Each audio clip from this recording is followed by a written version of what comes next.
Ashamaa harka fuunii hordoftoota fi kabajamtoota chaanaalii koo akkam jirtan Oromooti abbaga jiraattan bakka jirtanitti nagaa waaqayyo isiniif haa baay'eetu. Warroonni haaraa dhuftan anaa dhufu haaraallee maal jirtan isinii subscribe gochuun dhiistan koo viidiyoo waraabuu dhiiste jettanii intalli kun dhugaa rabbii akkanaa walitti buunee subscribe godhi ishee diimtu san tokkiti.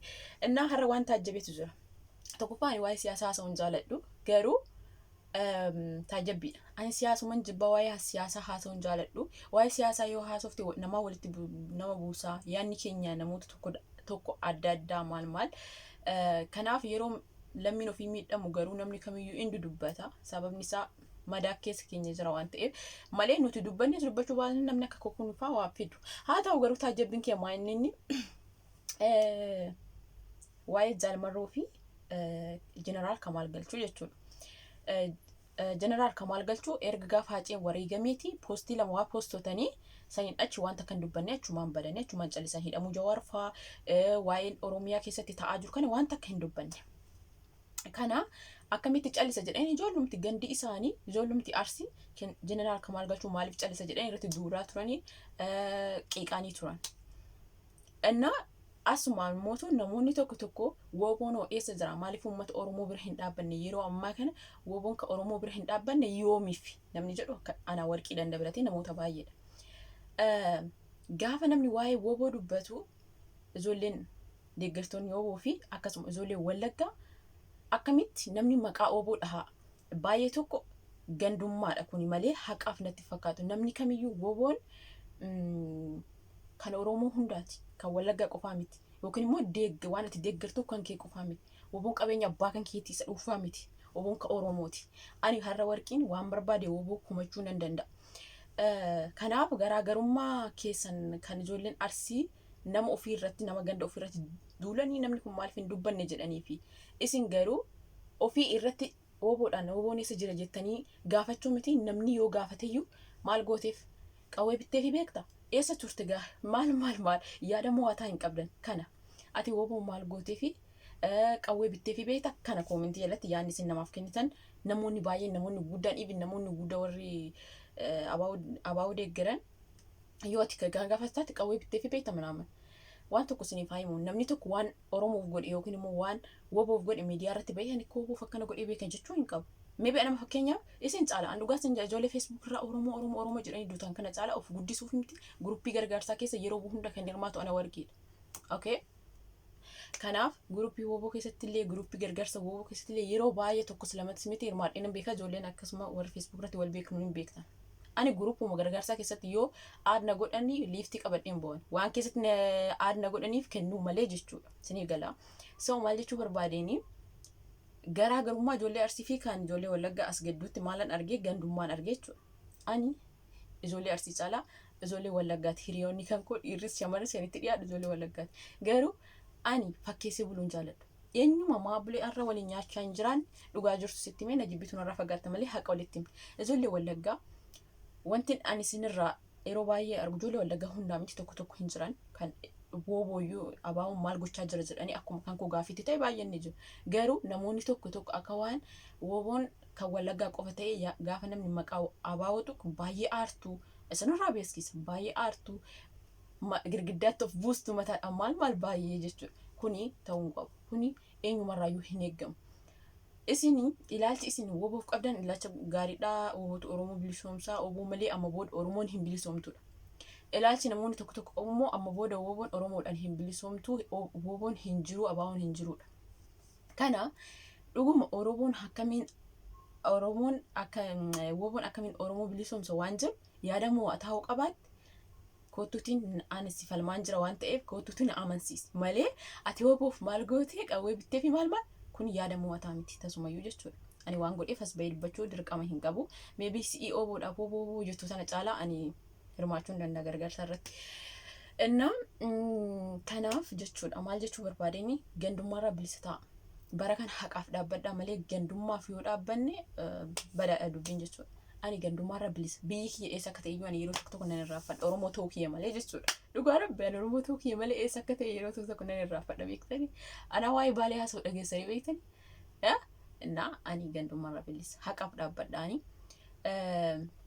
Kanarraa kanaafee waa'ee jeneraal Kamaal Galchuu yeroo ammaa kana callisanii jiranii homaa dubbachaa hin jiranii garuuyyuu jeneraal Kamaal Galchuu nama guddaadha, nama hayyuudha, nama cimaadha, nama waa baay'ee dalagee yeroo amma kana yeroo qeeqxanitti seenaa isaanii duraanii waan isaan hojjetan hojiin allan godhina guutumaan guututti jechuudha. Nama guddaadha, nama cimaadha, nama waa baay'ee hojjetanidha. Seenaa isaanii seenaa baay'ee jabaadha.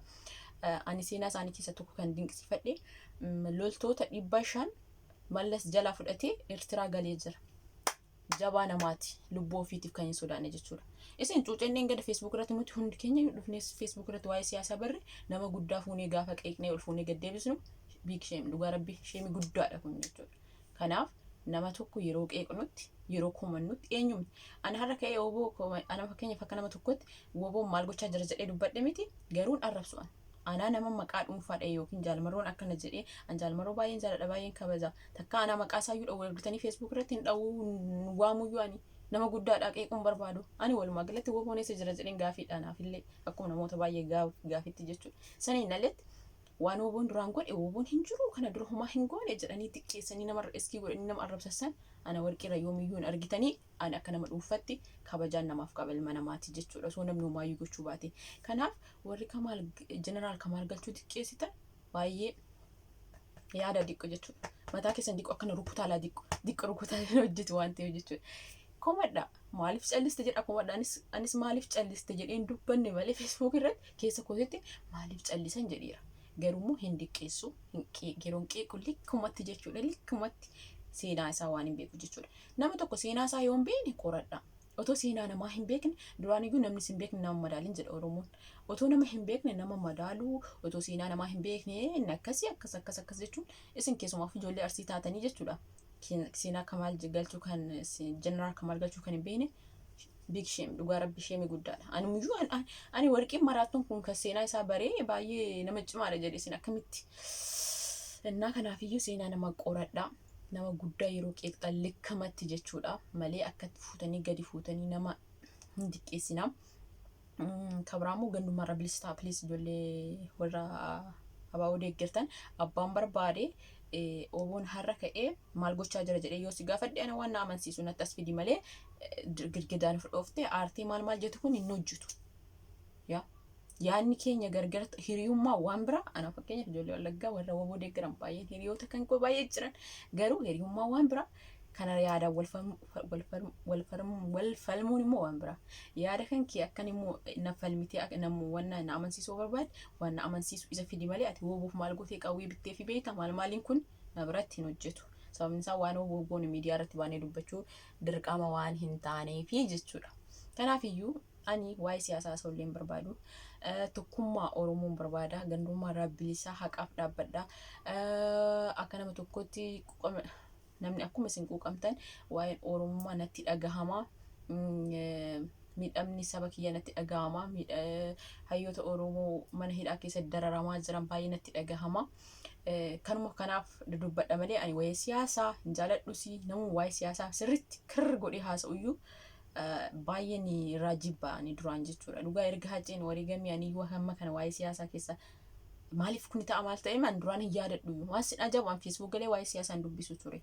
Waan barreeffama siyaasaan irra ol darbaa jechuudha. Nama akka namaa isaatti akka Oromoo isaatti hin jaaladha malee siyaasaa fi mitaama fakkeenyaaf yeroo baay'ee Jawaariin ni faarsa ture.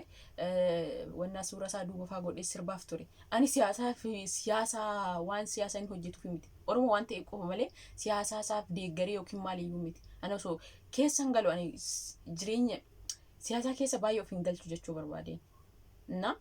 Kana dura jechuudha. Amma garuu natti dhagahama Oromummaaf akkana miidhamaa. Bakka jechuun erguma Haacaaluutiyyuu ani jechuun osoo du'e iyyuu maalatti fakkaata. Osoo namni amma fakkeenyaaf namni baay'een du'e naan jedhanii wanta kanatti fakkaata. Haacaaluun nuun du'e bariin jira bakka onneen kee maal jedhe danazzazee jira natti dhagahama ammoo ni takka maaliif akka ta'e hin beeku garuu jechuudha. Dhugaa rabbi hundi keessan akkas immoo ana qofaadha. Amma fakkeenyaaf reeffa Facebook irratti argu maalatti fakkaata. Haacaaluun nuun du'e hin jira. Ana ammoo kana kee dubbiin osoo jedhu maalatti fakkaatu dhugaa rabbi jechuudha. Inna hamma kana jechuudha miidhamni saba keenya kan nutti dhagahame yoo kufallee taphannu maal homaa namatti fakkaatu namni waan humaatti fakkaate isinitti fakkaatu garuu keessi keenya gubaadha. Ni kufallaa keessi keenya madaa akkuma jedhametti jechuudha. Kanaaf bilis tokkummaa jabeessaa gandummaarra bilistaa haqaaf dhaabbadha.